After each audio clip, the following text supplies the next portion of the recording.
Así es que antes de cederle el uso de la voz, quisiera leer parte de algunos antecedentes curriculares de nuestro invitado de esta tarde.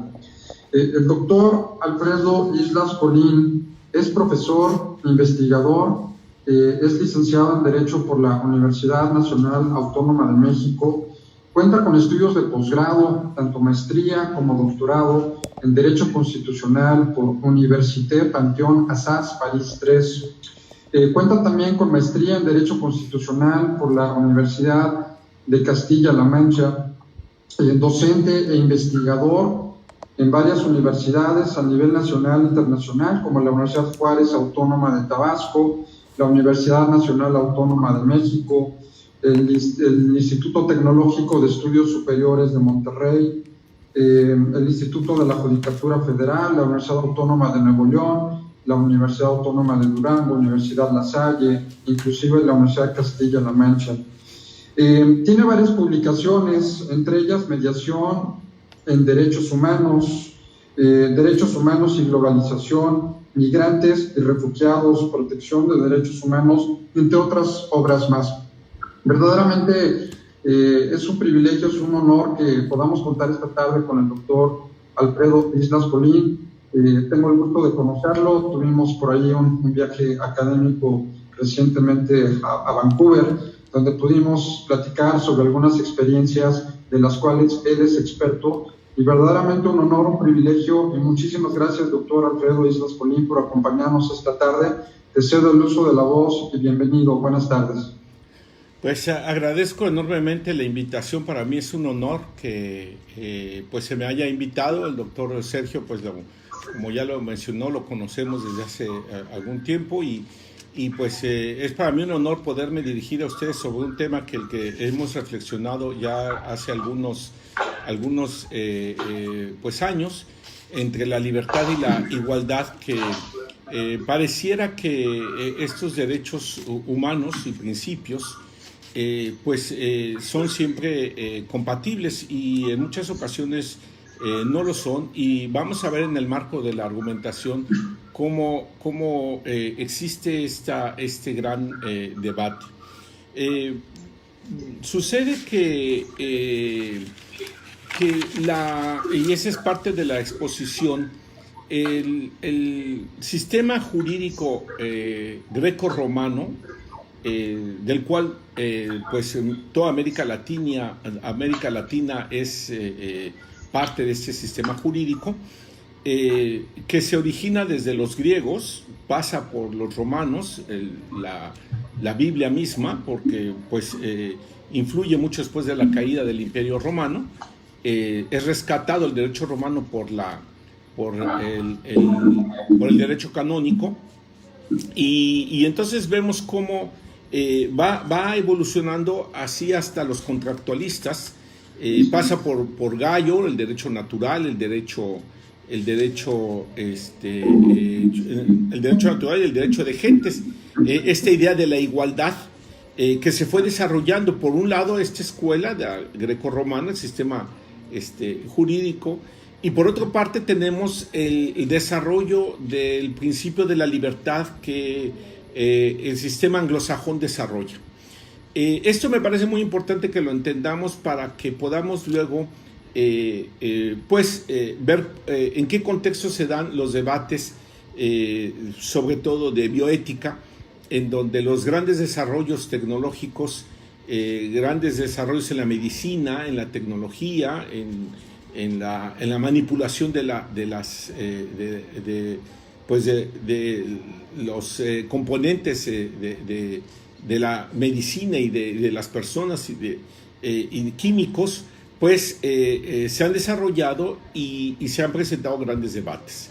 Y entonces decíamos que la escuela, por una parte, del sistema jurídico greco-romano, decíamos que desarrolla ampliamente la igualdad, pasando por Aristóteles, que es el padre del occidente y el que da las bases para los cimientos de esta escuela de la igualdad. Y por otra parte tenemos a la escuela anglosajona, en donde se desarrolla ampliamente la idea de la libertad con la independencia de las colonias inglesas, en donde se empieza a tratar sobre el tema de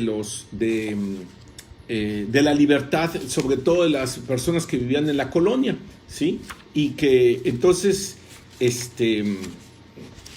ahorita les digo quién es el autor, que Thomas Paine, en un libro que se llama Los Derechos del Hombre, que por cierto los pueden ustedes buscar en la editorial Porrúa, Thomas Paine, en donde él escribe en un documentito de 30 páginas y que se ha dicho que ese documento se presentaba en los campamentos donde estaba llevándose a cabo la independencia de las colonias inglesas. Y habla de la libertad y dice que pues no se puede existir si no se tiene libertad, y sobre todo dice de un poder que es hereditario y que está negándoles a ellos la libertad. Entonces, pues es una motivación para la libertad. De ahí la idea de la libertad es muy distinta a la prevista en el derecho greco-romano, porque cuando ellos lo ponen en la Constitución de Virginia y en la Constitución de los Estados Unidos, y hablan de una libertad, sobre todo con respecto a la base de sus derechos, es ello, ¿no? Es la libertad.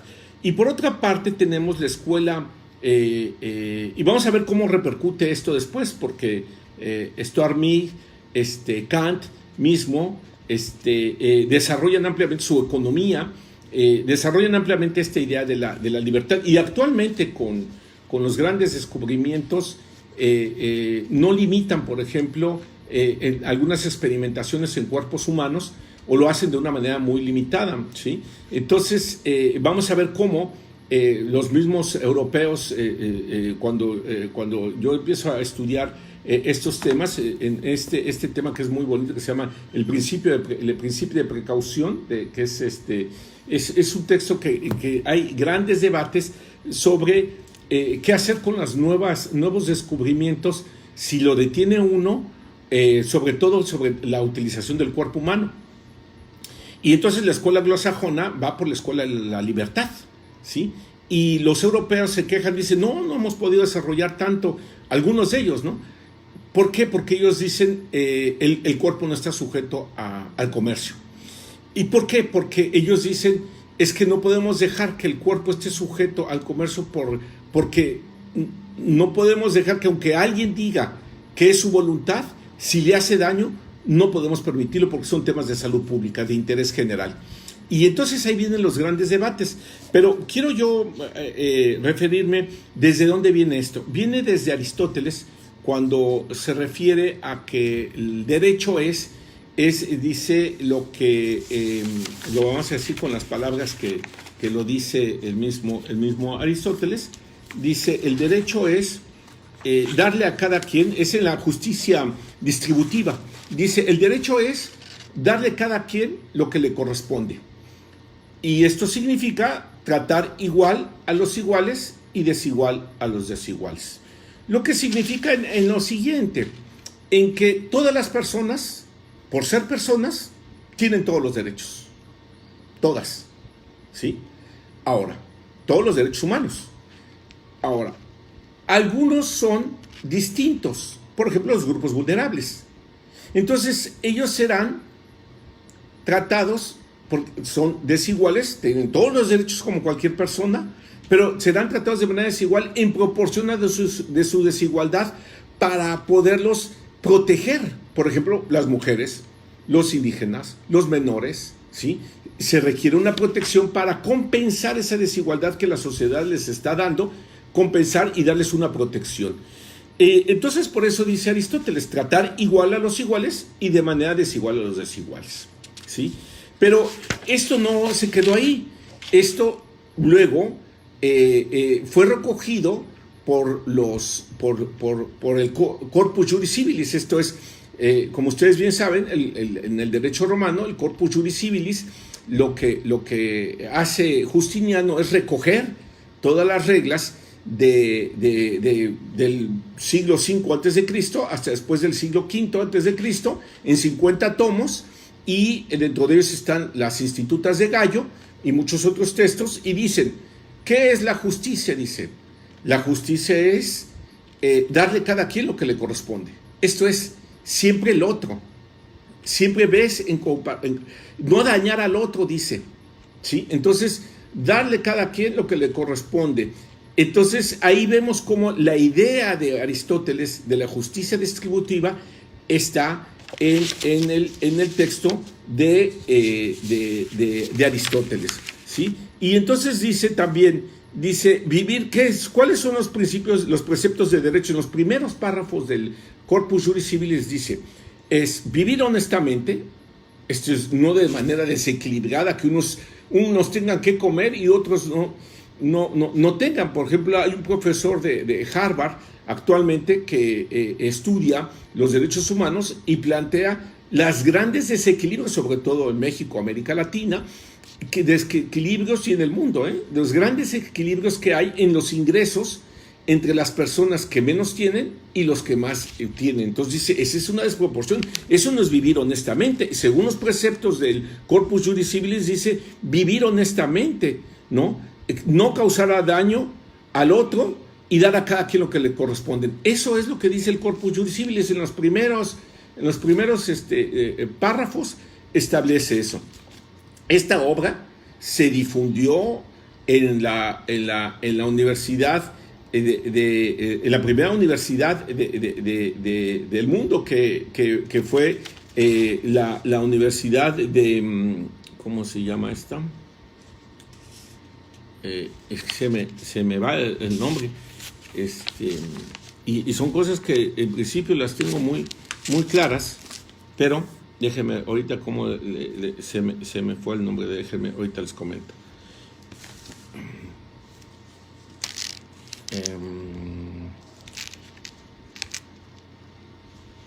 Bueno, ahorita les digo porque debo de acordarme. Bueno, es que llegó el rey. Llegó el rey que era más bien el papa, que era el que les daba la autorización a esas universidades, y fue la primera que fue en Italia, y ahorita se me olvidó, y eso que yo estuve ahí hace como algunos años, 2, 3 años estuve ahí, ¿sí? Pero ahorita les recuerdo, ¿no? Ahorita me recuerdo. Ya se los digo en un momento, ahorita lo encontramos. Entonces resulta que en esta universidad era donde se iban todos los europeos en el siglo XV, siglo XIV, ¿sí? Iban a formarse y luego se iban a todas las demás universidades de Europa, y lo que les enseñaban eran el Corpus Juris Civilis y luego el curso de Derecho Civil. Todavía hasta los años de 1800 se enseñaba a través de las Institutas de Gallo, en donde venían todos estos conceptos. Ahora, hay que recordar que el derecho romano fue rescatado por el corpus, por el derecho canónico, ¿sí? Volvió a surgir a la caída de Constantinopla, ¿sí? De la caída del Imperio Romano, ¿no? Entonces, así vemos cómo va pasando el tiempo, y luego vemos cómo los contractualistas, Rousseau, Montesquieu, Locke, dicen algo muy interesante. Dicen, vivimos en sociedad. Algunos decían que ya vivíamos de manera muy salvaje, como es el mismo Hobbes lo señala, y por otra parte tenemos a Rousseau, que es la otra gran escuela, en donde dice, no, siempre fuimos pacíficos y vivimos en sociedad muy bien, de manera natural. Y entonces esta convención, este acuerdo de tratar a todos por igual, porque fue un acuerdo, dice Rousseau, muy interesante, lo resume en 3 palabras, dice, ya sea por un sentimiento, esto es por amor a los demás, que de alguna manera es la escuela cristiana, ¿sí? de amar al prójimo, y por otra parte tienes, dice, por otra parte, por convención, dice, o por la ley, ¿sí? Entonces dice, hay este acuerdo, por esos tres aspectos, ¿no? Pero siempre tratando a todos por igual. Muy interesante, vemos ahí cómo los contractualistas reciben esta idea del otro, del igual, y vamos a ver cómo va a tener repercusión en varios debates que ahorita se los voy a mostrar. Pero no quiero dejar de pasar lo que la Biblia es el libro que más ediciones ha tenido en la historia de la humanidad. Y claro, la influencia es grandísima. Y entonces la Biblia dice, en la regla de oro, no hagas a los demás lo que no quieras que te hagan a ti. ¿Esto qué significa? Que ven al otro. No es la libertad que si no la tienes no existes. Es la igualdad.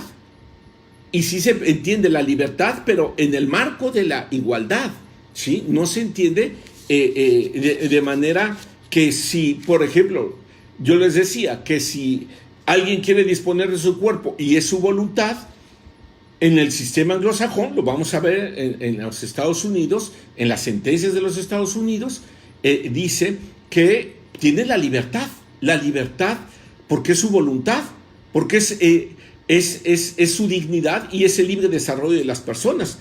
Pero eso está negando la escuela, la escuela griego-romana y la misma cristiana también, porque dice en la regla de oro, que de ahí derivamos todas las reglas del derecho: no hagas a los demás lo que no quieras que te hagan a ti.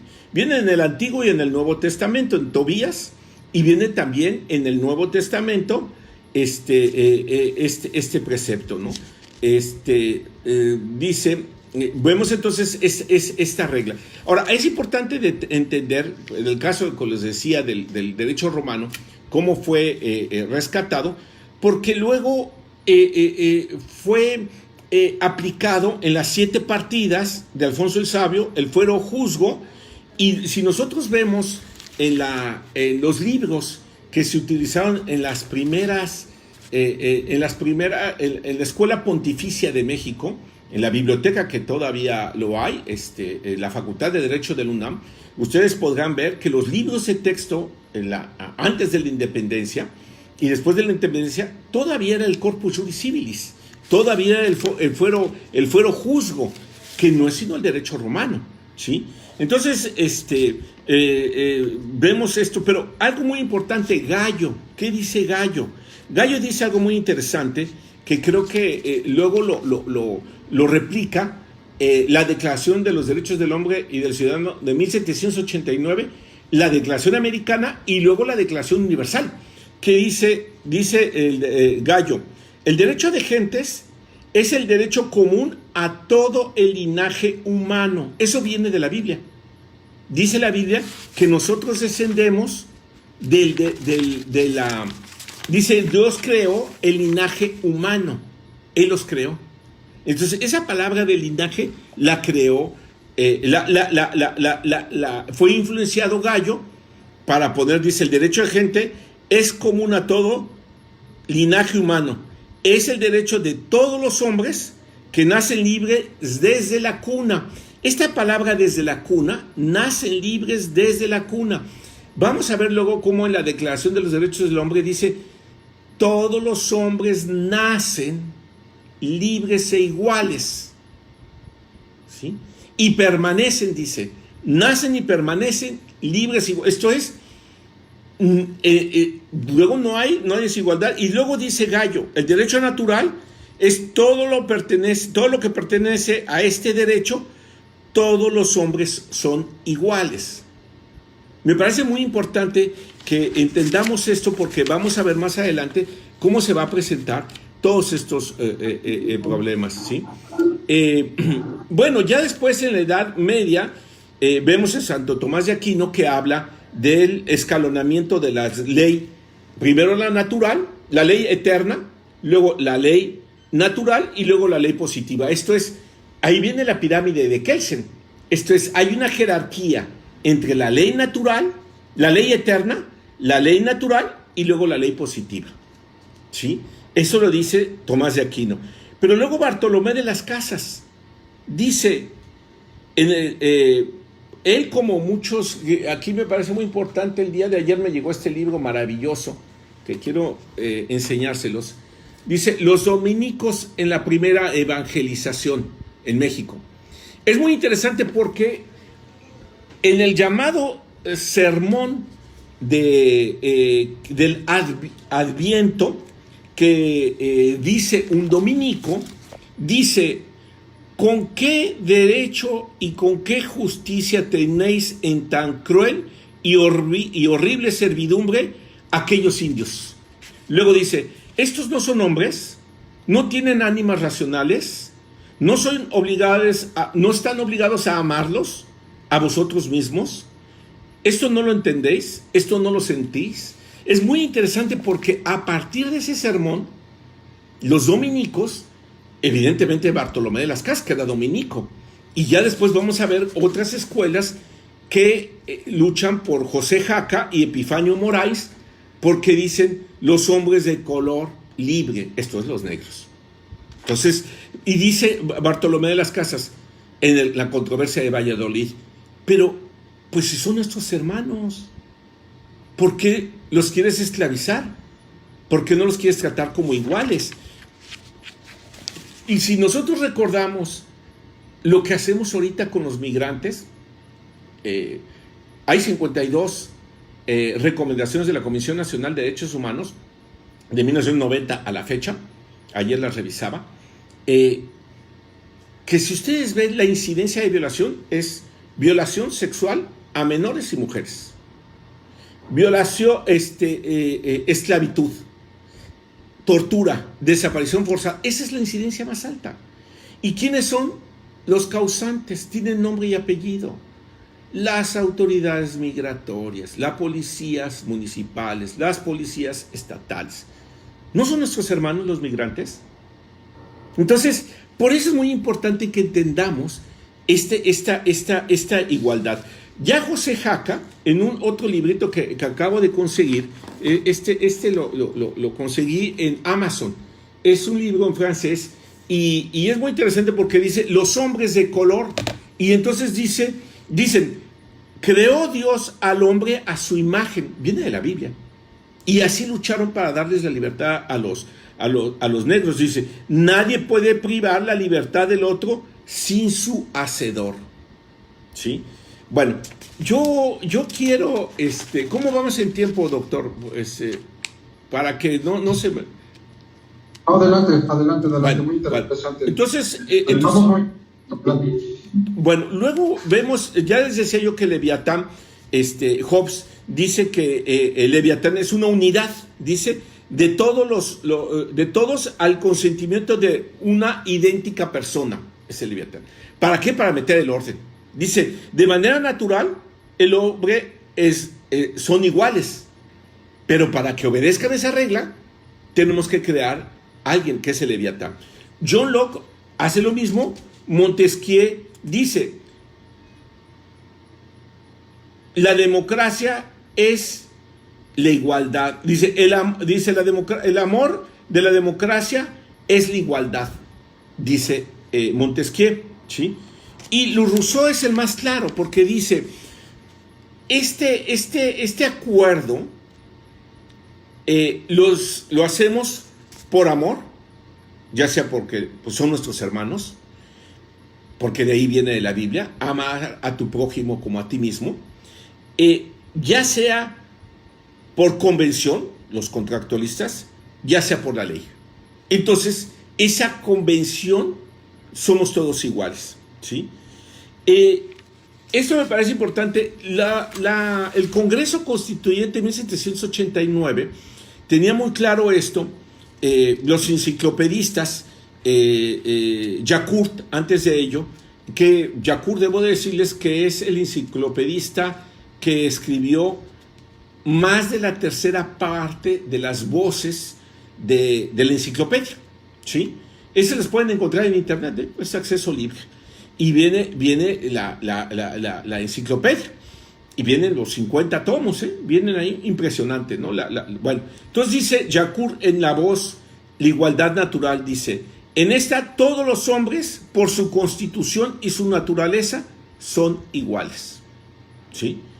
Ya los constituyentes de la Asamblea de 1789 dice que declara la abolición de los privilegios feudales. Esto fue en agosto de 1789, es decir, antes de la Declaración de los Derechos del Hombre y del Ciudadano. Ahora, esto nos hace entender que no es lo mismo, como contrariamente dice Jelinek, porque Jelinek hace un estudio y dice que la Declaración de los Derechos Humanos de 1789 de Francia es copia de la Constitución de Virginia de los Estados Unidos. Y yo les digo ahora, no es así. La tradición romanista ve al otro, al hermano, al linaje humano, a los contractualistas. Es otra la filosofía. Cuando habla de libertad, no es lo mismo la libertad que habla la Constitución de Virginia de los Estados Unidos. La filosofía no es otra porque ellos habían tenido otras fuentes y las fuentes de ellos habían sido la libertad para la independencia de la colonia. Es más, Inglaterra nunca se romanizó, fueron conquistados, pero ellos, lo decían los romanos, dejémoslos con sus costumbres salvajes, no les impongamos el derecho romanista, no se romanizaron. Entonces no pudieron tener, y ellos fueron los que luego se liberaron las colonias norteamericanas, pero por ellos la idea de la libertad para ellos era esencial para existir, ¿sí? Ahora, ya luego vemos a Mirabeau y Mounier, que aquí dicen algo muy interesante en los debates del Congreso Constituyente y en los proyectos que ellos presentaron. Dice, la naturaleza, dice Mirabeau y Mounier, hicieron 2 presentaciones de proyectos. No se preocupen porque quiero comentarles que yo les puedo pasar al doctor, como ya ha publicado parte de esto, se lo voy a pasar el artículo, es un capítulo de un libro para que lo tengan ustedes, esta información con precisión de lo que estoy dando. Y además estoy grabándolo en el Facebook, entonces buscan Alfredo Islas y también lo van a encontrar. Pero les voy a mandar la información con datos precisos. Dice Mirabeau, dice, la naturaleza ha hecho los hombres libres iguales de derechos. ¿Y qué dice la Declaración de los Derechos del Hombre Universal? La americana y evidentemente la de 1789 francesa. Eso es lo que dice. Los hombres, ¿y de dónde lo tomaron? Bueno, ya lo decíamos, del derecho de gentes de Gallo y también de la Biblia, ¿sí? Entonces, eso es lo que podríamos ver. Ahora, ¿qué es lo que vemos ahora? Y vamos ya a la parte que es muy importante señalar. Tenemos el aborto. Vamos ya ahora sí a entrar. Tenemos el aborto. Y vemos que los tribunales del mundo se dividen. Sobre todo, no es absoluta la división, pero si hay influencia, como nosotros, por ejemplo, hemos permitido el aborto con los argumentos del sistema anglosajón. Entonces, ¿qué hay en estas 2 grandes escuelas? Pues la escuela anglosajona dice que la mujer tiene libertad sobre su cuerpo, es libre, ¿sí? ¿Qué es la escuela anglosajona? No reconoce el producto de la concepción, les da vergüenza decir que es persona humana antes de la 9ª semana del embarazo. Y entonces dicen, sí, pero eso no es persona. No es persona humana, es un ser, pero no es persona humana.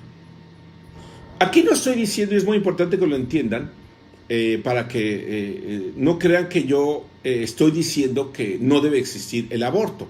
Evidentemente que sí debe de existir, sobre todo, creo, para los casos en donde hay delito, cuando es objeto de una violación, pero también para los casos cuando está en peligro la vida de la mujer. O también cuando cuando lo decide de alguna manera muy consciente, pero yo veo que es un problema de educación sexual. Pero si no lo entendemos, ¿qué pasó en Alemania? Que es importante que lo entiendan. En Alemania sucedió que dijeron, bueno, pues vamos a permitirlo, pero hay tantos millones de marcos para educación sexual. Aquí el gobierno de la Ciudad de México se les hizo fácil, son libres y ahora sí, rásquense con sus uñas. No, el gran problema es la educación sexual. Pero regresemos al punto, porque era muy importante para mí dejar en claro que tengo yo la idea de que sí debe de existir, pero lo hago para efectos de que el aborto, pero para que distingamos las escuelas, ¿no? Entonces vemos, en la escuela romanista dicen no debe de existir, no, dice, hay otra vida, el producto de la concepción, dice, y a esa otra vida, porque la Constitución de Alemania decía lo siguiente, y así lo declaró el Tribunal Constitucional alemán en sus primeras resoluciones, decía, todas las personas tienen los derechos humanos, igual que nuestra Constitución lo decía. Y entonces ahí dice la jurisprudencia del Tribunal Constitucional alemán, dice, como no se ha dicho cuándo comienza la vida, entonces no se permite el aborto. Lo que sucede es que es un delito, pero no es una sanción, no tiene sanción. ¿Sí? Así lo resolvieron los alemanes. ¿Sí? Lo permitieron, pero metieron una cantidad impresionante de dinero para educación sexual. ¿Sí? Ahora, ¿qué dijeron otros países? Francia, lo mismo. ¿Sí? Y Francia lo resolvió de otra manera, dijeron, no, tenemos que defender el producto de la concepción, hay vida humana, hay otro, existe el otro. ¿Sí? Y entonces Francia lo que dijo, bueno, si la persona afecta su salud, entonces sí se permite. Y entonces iban con el psicólogo, si ellas decían, las mujeres dicen que pues eso no lo quieren porque consideran que pues es un deseo de ellas, entonces psicológicamente pone él en un formato que llena, pues que puede abortar, ¿sí? Entonces se volvió algo como automático, ¿sí? Como algo automático y bueno, para no quedarnos en el tema del aborto. Y entonces ahí vemos cómo están las dos grandes escuelas. La escuela predominantemente anglosajona sostiene la libertad del cuerpo que tiene la mujer sobre su cuerpo, y por otra parte, la escuela romanista existe el otro, ¿sí? El igual.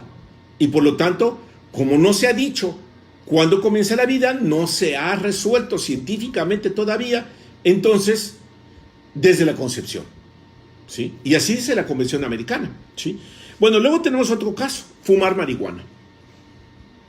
Bueno, debo decirles que, como ustedes recuerdan, México, la Suprema Corte resolvió conforme al sistema anglosajón, ¿sí? Ahora, en el caso de fumar marihuana, lo mismo.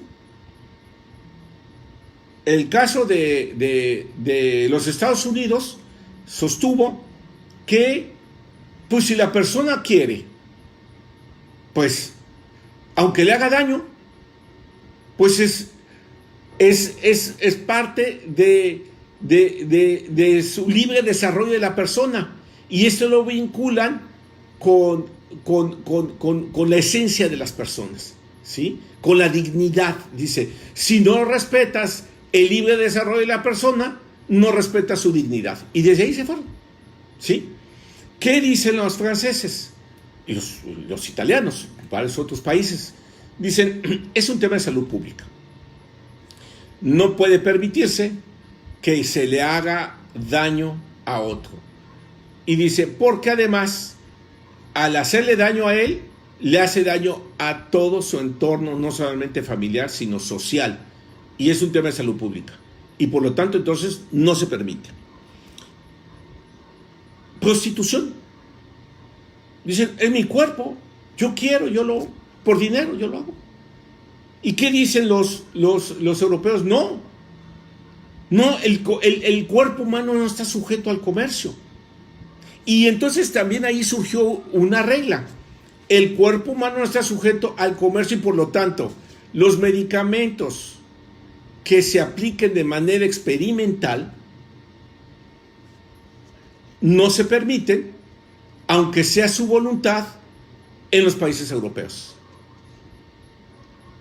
En México no está tan afectado. Tanto es que las primeras vacunas del antivirus se están previendo, las vacunas rusas se apliquen las primeras aquí, cuando todavía no conocemos los efectos.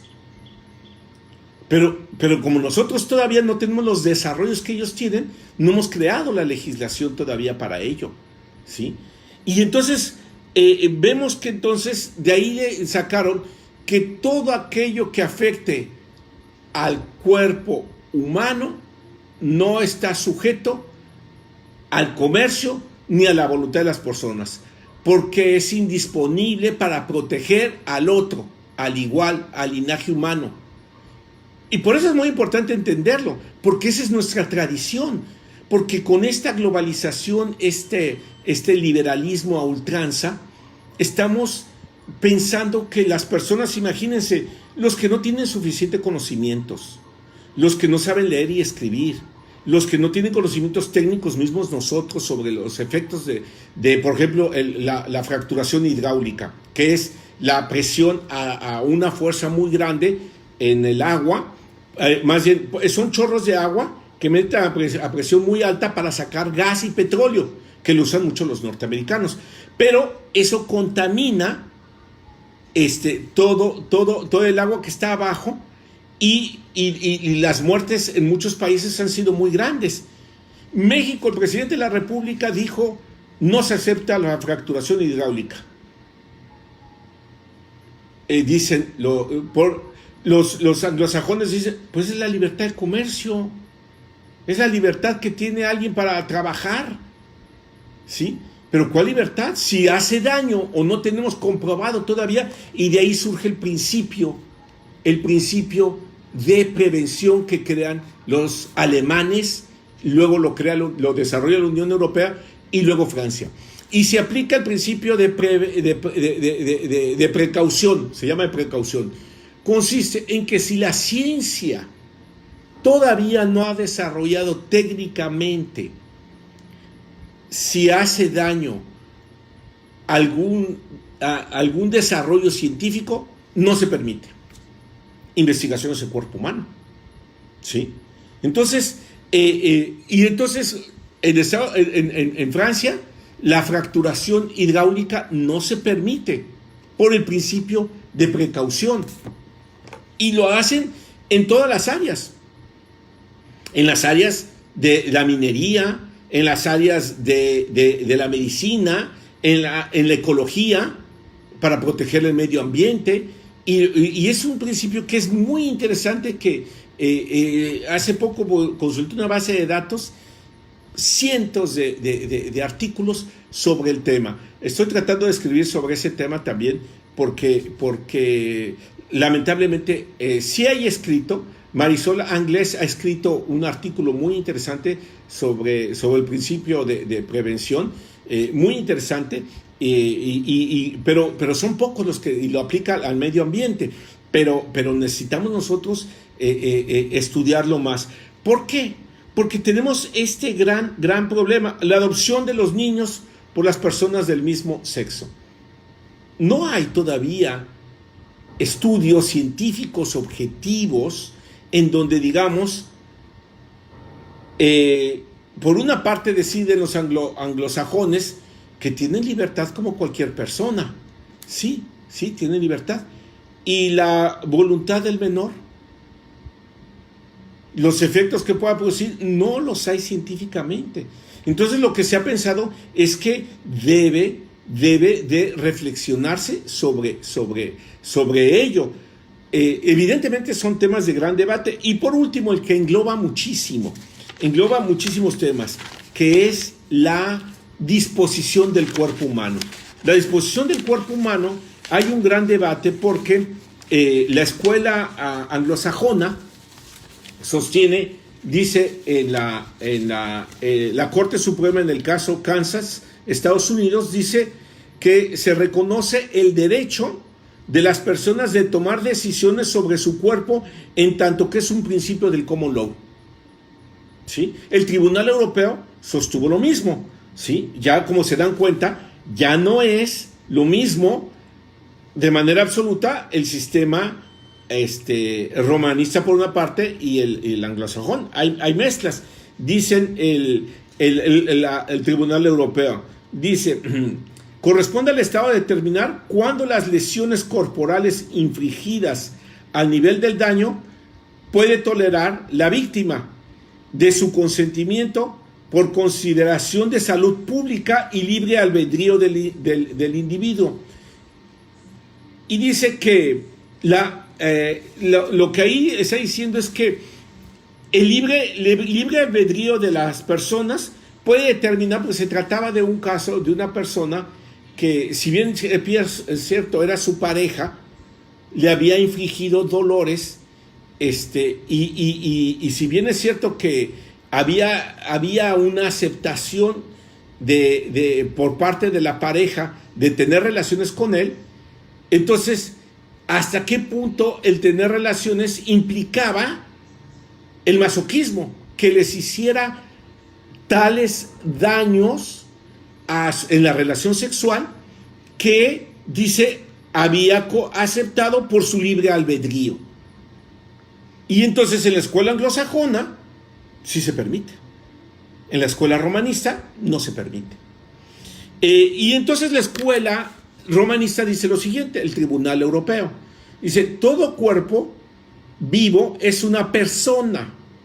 Todo atentado será sancionado en beneficio de la protección de las personas. Muy importante, porque quiere decir que aunque la persona quiera, ¿qué pasa si la persona le dan dinero y dice que sí? Pues es para proteger a las personas. Dice, no es posible, dice el tribunal, la escuela anglosajona, la escuela grecorromana, no es posible negociar con el cuerpo humano, no es posible comprar seres humanos, no es posible violentar el cuerpo humano. Como en el caso que llevó la Corte Europea, sí resolvió a partir, se llama el arret Modinos contra Chipre, ¿sí? En ese caso sí lo permitió. Y voy a ponerles un caso más. Todos sabemos que en derechos humanos uno de los principios es la irrenunciabilidad de ellos. Bueno, en la escuela anglosajona se resolvió que sí se puede renunciar a los derechos humanos cuando de manera consciente aceptó e informada esa renuncia. ¿Sí? Y se trata del siguiente caso. Se trata del caso en donde unos gitanos en Francia les dicen que sus hijos, como es la obligación al derecho a la educación, pueden cursar esos, pueden ir a la escuela, pero será a la escuela con niños de retraso mental. Y entonces cuando se los dijeron a los padres dijeron, pues que sí, que sí. Aquí la pregunta es, ¿pueden renunciar a derechos humanos? ¿Sí? Y entonces el Tribunal Europeo dijo que sí. ¿Por qué?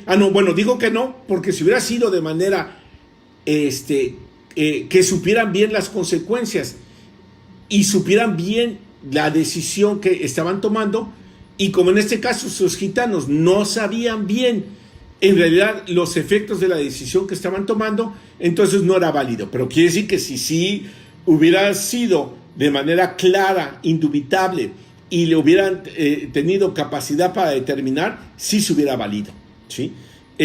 Yo creo que es muy peligroso seguir con la escuela anglosajona.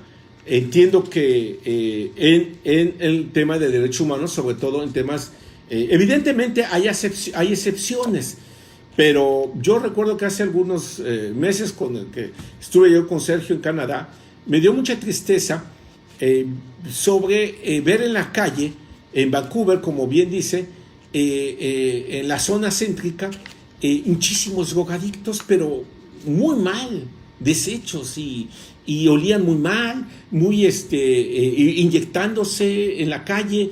Y bueno, yo lo que digo es, se está permitiendo en México. Eso es muy grave porque recordemos que ahora se está utilizando como parte del pago para los que lo comercian, que lo consuman. Y entonces vemos en las poblaciones en las rancherías, en los poblados, jóvenes que están destruyendo su vida. Y esto me parece muy grave. Jóvenes, yo creo que con lo que he dicho he dado de alguna manera información para las preguntas y yo creo que podríamos ampliarlas con sus comentarios, con sus dudas, si es que puedo lograr resolverlas. Y bueno, doctor, Sergio, pues estoy a sus órdenes, lo que ustedes consideren. Sí.